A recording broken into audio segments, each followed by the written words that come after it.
The rain poured heavily against the hospital windows that night, and Nurse Emily Carter stood at the counter staring at her worn-out shoes. She was exhausted after a 12-hour shift, her back ached, and her stomach rumbled from skipping dinner.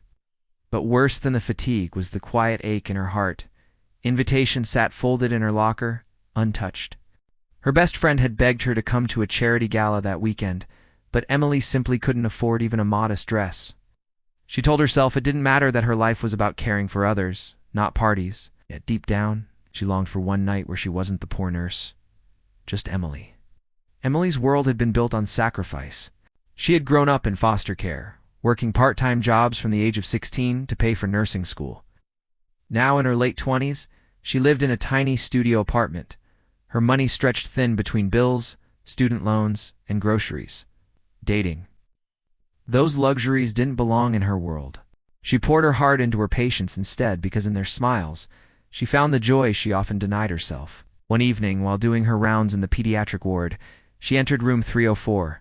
There, lying in the bed with an oxygen mask, was a little boy named Noah, only 7 years old.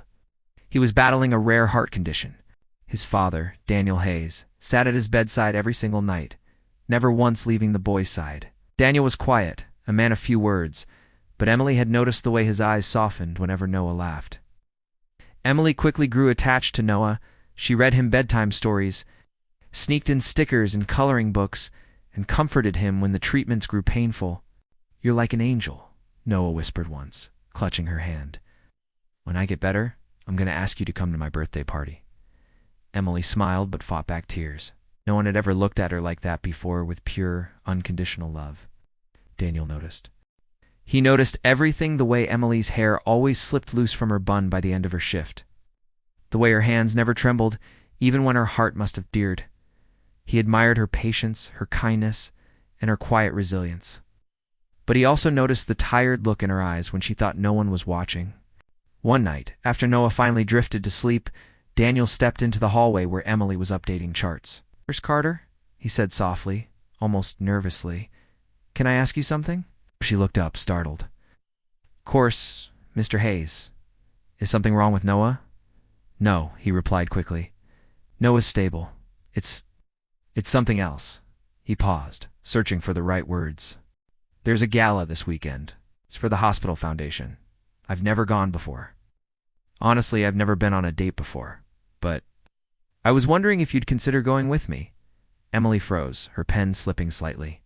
"Me? But why me?" Daniel's expression was gentle. "Because you're kind. Because you've been the light in Noah's darkest days. And because I'd really like to know you outside these walls." Her cheeks burned, her heart pounding. But still she whispered, I can't.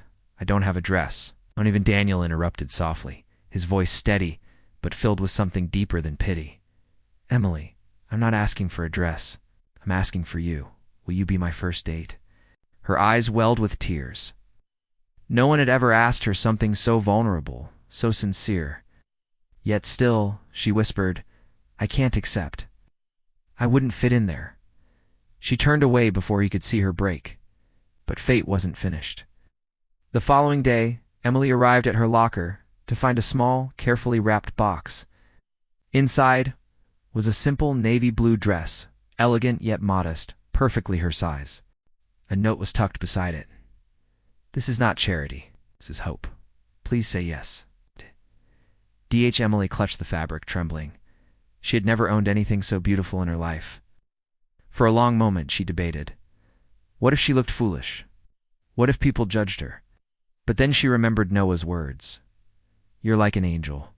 The night of the gala, Emily arrived nervously, the dress hugging her in ways she had never thought possible. When Daniel saw her, his eyes widened, not with surprise, but with quiet admiration. "You look perfect," he whispered.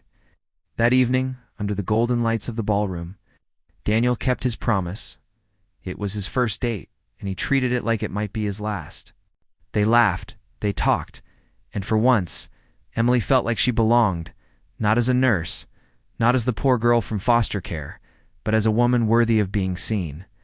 Toward the end of the night, Daniel leaned in, his voice almost breaking. "Emily, I know life hasn't been kind to you. but I also know that kindness lives in you more than in anyone I've ever met. You've saved my son's spirit, and you've opened my heart. I don't know what the future holds, but I'd like to find out with you." Tears streamed down Emily's cheeks. She had spent her life giving, never expecting to receive. And now, here was a man not rescuing her, not pitying her, but choosing her. From that night forward, Emily's life changed. She still worked hard, still wore her old shoes to every shift. But she no longer carried the invisible weight of loneliness. Daniel and Noah became her family not because of money or dresses, but because they saw the heart she tried so hard to hide. And in the end, the message was clear. Sometimes the most beautiful love stories don't start with perfection. They start with brokenness, with sacrifice, with saying yes, even when you feel unworthy. Because love, real love, doesn't care about the dress. It cares about the heart.